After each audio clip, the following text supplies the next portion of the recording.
কিতাপৰ জ্ঞানৰ দ্বাৰা মানুহ শিক্ষিতহে হয়, জ্ঞানী নহয়। যেনেকৈ জ্বলি থকা চাকিৰ পৰা পোহৰহে হয়, দিন নহয়। জীৱনটো এনেকুৱা হ'ব লাগে যাতে সম্বন্ধক গুৰুত্ব দিয়ে, আৰু সম্বন্ধবিলাক এনেকুৱা হ'ব লাগে যাতে মনত পেলাবলৈ বাধ্য কৰে। সংসাৰ নামৰ সাগৰখনিত কোনেও নাজানে আৰু কিমান দিন জীয়াই থাকিব। সেই বন্ধুসকল, সকলোৱে হৃদয় জয় কৰক, এইটোৱেই জীৱনৰ গহনা। কষ্ট সকলোৰে মাজত আছে, পাৰ্থক্য কেৱল এইটোৱেই যে কোনোবাই কান্দি কান্দি কৈ দিয়ে আৰু কোনোবাই হাঁহিৰে লুকুৱায়। আজিকালি বগৰীবোৰে নিজে নিজে সৰে, কিয়নো বগৰীয়েও জনা হৈ গ'ল শিলগুটি দলিওৱা মানুহবোৰ মোবাইলত ব্যস্ত আছে। কাৰোবাৰ সৰল স্বভাৱ তেওঁৰ দুৰ্বলতা নহয়। সংসাৰত পানীতকৈ সৰল কোনো নাই, কিন্তু ই জোৰেৰে বৈ গ'লে ডাঙৰ ডাঙৰ শয়তানবোৰকো উটুৱাই নিয়ে। মনটোৱে যেনেকৈ বিচাৰে তেনেকৈ জীয়াই থাকা, কিন্তু এনেকুৱা কোনো কাম নকৰিবা যাতে তোমাৰ মা দেউতাৰ ওপৰত আঙুলি টোৱাব লগা হয়।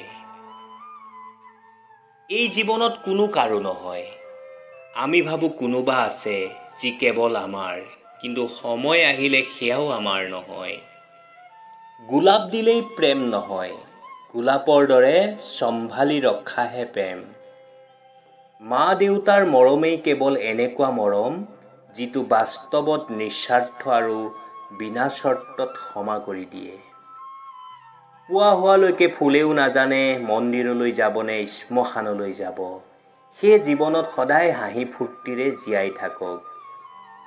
যদি জীৱনত যুঁজ নিজৰ লগত হয়, হাৰি যাব লাগে, কিয়নো জীৱনত কিছুমান সম্পৰ্ক বহুত মূল্যৱান। জীৱনৰ সকলোতকৈ ডাঙৰ পুলিটো হ'ল বিশ্বাস, যি মাটিত নহয় হৃদয়ৰ পৰা ওলায়। আনক দুখ দি কোনেও সদায় হাঁহি থাকিব নোৱাৰে, এইটো বিধিৰ বিধান আজিলৈকে কোনো নুবুজিলে। পৰিশ্ৰম কৰিলে মগজু আৰু সঁচা কথা ক'লে হৃদয় পৰিষ্কাৰ হয়। সঁচা সংগ দিয়াবোৰৰ এটাই চিন থাকে যে ইহঁতে বিবেচনা নকৰে, কেৱল দায়িত্ব লয়। ছল কপট আৰু পাপ সিমানখিনিহে কৰিবা যিমান তুমি ভুগিব পাৰা, কিয়নো ভাগ্যই কাকো কেতিয়াও ৰেহাই নিদিয়ে। আপোনাৰ জীৱনত বাৰে বাৰে কোনো নাহে, সেয়ে সেই মানুহবোৰৰ যত্ন লোৱা যিবোৰ আপোনাৰ লগত আছে। সদায় হাঁহি থকা, এইটো মনত পেলাই যে এইখন দুনিয়াত আপোনাৰ এক টোপাল চকুলোৰো কোনো মূল্য নাই। অহংকাৰ যি বস্তুৰেই নহওক কিয় সদায় সৰ্বনাশ কৰিহে এৰিব। ছল কৰিলে ছলেই পাব, আজি নহ'লেও কালি পাব। যদি জীৱনটো সত্যৰে জীয়াই থাকা, শান্তি প্ৰতি পলতে পাব। কাৰোবাৰ শ্মশান যাত্ৰাত গ'লে নাভাবিব যে আপুনি তেওঁক লক্ষ্যস্থানলৈ লৈ গৈছে। তাৰ পৰিৱৰ্তে এইটো ভাবক যে তেওঁ মৃত হৈও আপোনাক লক্ষ্যস্থান দেখুৱাবলৈহে লৈ গৈছে। ৰাস্তাত যদি পাথৰে ভৰি থাকে, তথাপি এযোৰ জোতা পিন্ধি খোজকাঢ়ি যাব পাৰি। যদি এযোৰ ভাল জোতাৰ ভিতৰত এটাও পাথৰ থাকে, ভাল ৰাস্তা হ'লেও কেইখোজমানহে যাব পাৰি। অৰ্থাৎ আমি বাহিৰৰ বাধাৰ কাৰণে নহয়, ভিতৰৰ দুৰ্বলতা কাৰণেহে জীৱনত হাৰি যাওঁ। জীৱনটো পোৱা যায় কাৰোবাক উপকাৰ কৰিবলৈ, কিন্তু সময় পাৰ কৰি আছো আমি টকা উপাৰ্জন কৰিবলৈ। কি কৰিব ইমান টকা উপাৰ্জন কৰি? না কফনত জেপ আছে, না কবৰত আলমাৰি আছে। এজন চিত্ৰকৰক হৃদয়ৰ দুৱাৰ এখনৰ চিত্ৰ আঁকিবলৈ কোৱা হ'ল। তেখেতে এখন সুন্দৰ হৃদয়ৰ চিত্ৰ বনালে আৰু তাত এখন ধুনীয়া দুৱাৰ বনালে, কিন্তু তাত হেণ্ডেল নাছিল। কোনোবা এজনে সুধিলে, ইয়াত হেণ্ডেল কিয় নলগালে? তেতিয়া সেই চিত্ৰকৰজনে হৃদয় চুই যোৱা এটা উত্তৰ দিলে, হৃদয়ৰ দুৱাৰ সদায় ভিতৰৰ পৰা খোলা হয়, বাহিৰৰ পৰা নহয়। ধনেৰে কিতাপ কিনিব পাৰি, কিন্তু জ্ঞান নহয়। ধনেৰে কাপোৰ কিনিব পাৰি, ৰূপ নহয়। ধনেৰে সুখ পোৱা যায়, কিন্তু আনন্দ নহয়। ধনেৰে লগৰীয়া পোৱা যায়, কিন্তু প্ৰকৃত বন্ধু পোৱা নাযায়। ধনেৰে ভোজন পোৱা যায়, কিন্তু ভোক নহয়। ধনেৰে ঔষধ পোৱা যায়, কিন্তু স্বাস্থ্য নহয়। ঠিক তেনেদৰে ধনেৰে বিচনা পোৱা যায়, কিন্তু টোপনি নহয়। অপ্ৰিয় যদিও সত্য, সকলো বোৱাৰী দেউতাৰ ঘৰৰ পৰা আহোঁতে বেয়া হৈ নাহে। কিছুমান শহুৰৰ ঘৰৰ পৰিৱেশ আৰু ব্যৱহাৰৰ বাবে বেয়া হ'বলৈ বাধ্য হয়, কাৰণ তেওঁলোকে নিজৰ ছোৱালীৰ দৰে বোৱাৰীজনীক চাবলৈ যত্ন নকৰে। অভাৱী মানুহৰ অভাৱ দূৰ হ'লেই সন্তুষ্ট হয়, কিন্তু লোভী মানুহ কেতিয়াও অভাৱ দূৰ হ'লেও সন্তুষ্ট নহয়। পৃথিৱীৰ পৰা আকাশ পৰ্যন্ত এটা নিৰ্দিষ্ট নিয়ম আছে যে দুজনৰ মাজত তৃতীয় কোনোবা আহিলে গ্ৰহণ লাগিবই। অতীতৰ কথা ভাবি আপুনি কি পাব? অতীতক আপুনিতো সলাব পাৰিব জানো? নোৱাৰে, আৰু নোহোৱাও কৰিব নোৱাৰে। সেইবাবে জীৱন বৰ্তমানৰ পৰা আৰম্ভ কৰক। চাব, অতীতৰ কিছুমান কথাই আপোনাৰ বৰ্তমানৰ সময়ছোৱাত আগবাঢ়ি যোৱাত সহায় কৰিব। ভাল স্ত্ৰী আৰু ভাল মিস্ত্ৰী দুয়োজনে বহুত বেছি মূল্যৱান, কাৰণ ভাল স্ত্ৰীয়ে এখন ঘৰ সজায় আৰু ভাল মিস্ত্ৰীয়ে এখন ঘৰ বনায়।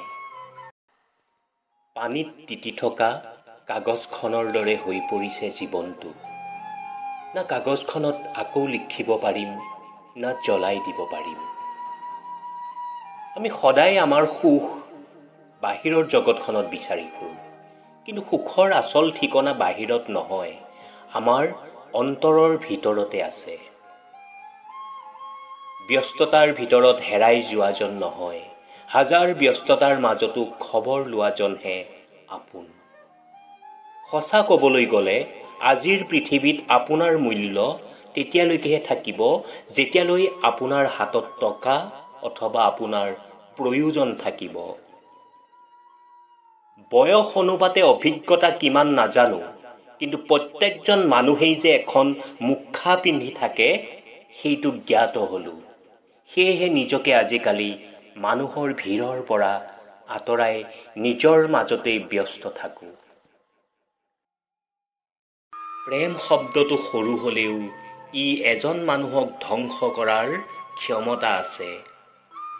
যেতিয়া তিলে তিলে গঢ়ি উঠা সম্পৰ্ক এটা ভাঙি যায়, তেতিয়া মানুহে নতুন সপোন দেখিবলৈ পাহৰি যায়। খালী পকেটে আপোনাক হাজাৰটাৰ শিক্ষা দিব, আৰু ভৰা পকেটে আপোনাক ধ্বংস কৰাৰ হাজাৰটা ৰাস্তা দিব। মানসিকভাৱে শক্তিশালী হ'বলৈ ঠগ খাব লাগে, কান্দিব লগা হয়, হেৰাই যাব লগা হয়, আৰু মৰাৰ পৰা বাচিব লগা হয়। কিছুমান ছোৱালীয়ে খং কৰি কিবা কৰিব পাৰক বা নোৱাৰক, নোখোৱাকৈ কিন্তু থাকিব পাৰে। হাজাৰজনৰ লগত কথা পাতিব নিবিচাৰোঁ, মাথো এজনৰ লগত হাজাৰটা কথা পাতিব বিচাৰোঁ। ভাল মানুহবোৰৰ এটাই বেয়া অভ্যাস, সকলোকে নিজৰ দৰে ভাবে। টকা দি সকলো পোৱা গ'লেও মাৰ দৰে স্বৰ্গ আৰু দেউতাৰ দৰে ছায়া ক'তো পোৱা নাযায়। কিতাপৰ পৃষ্ঠাত জ্ঞান থাকে, শিক্ষা নহয়। শিক্ষা জীৱনৰ পৃষ্ঠাৰ পৰা ল'ব লগা হয়। মিছাক প্ৰচাৰ কৰা যায়, কিন্তু প্ৰতিষ্ঠিত কৰা নাযায়। সত্যক লুকাই ৰখা যায়, কিন্তু বিলুপ্ত কৰা নাযায়।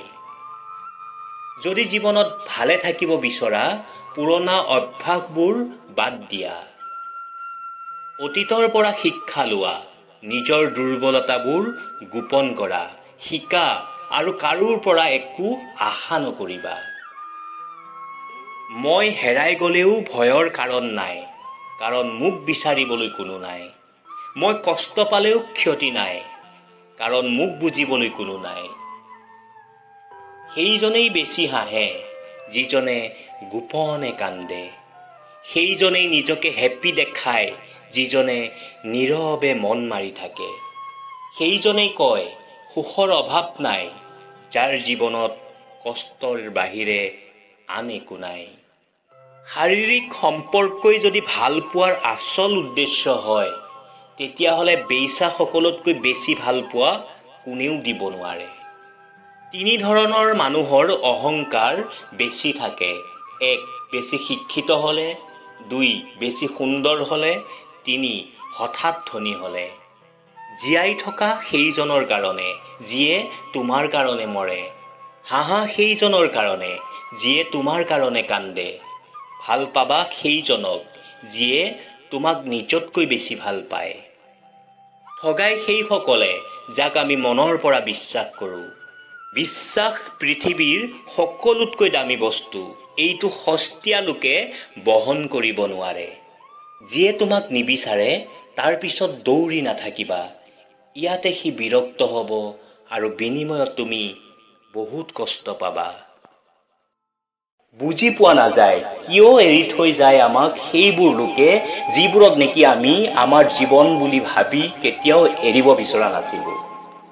তুমি হয়তো কাৰোবাক পাই সুখী আৰু মই তোমাক নাপাই দুখী, কিন্তু তোমাৰ আৰু মোৰ মাজত পাৰ্থক্য মাথো এটাই, তুমি অভিনয় কৰি জিকিছা আৰু মই ভাল পাই হাৰিছোঁ। চকু পানী চবেই দেখে, কিন্তু হৃদয়ৰ আঘাত কোনেও নেদেখে।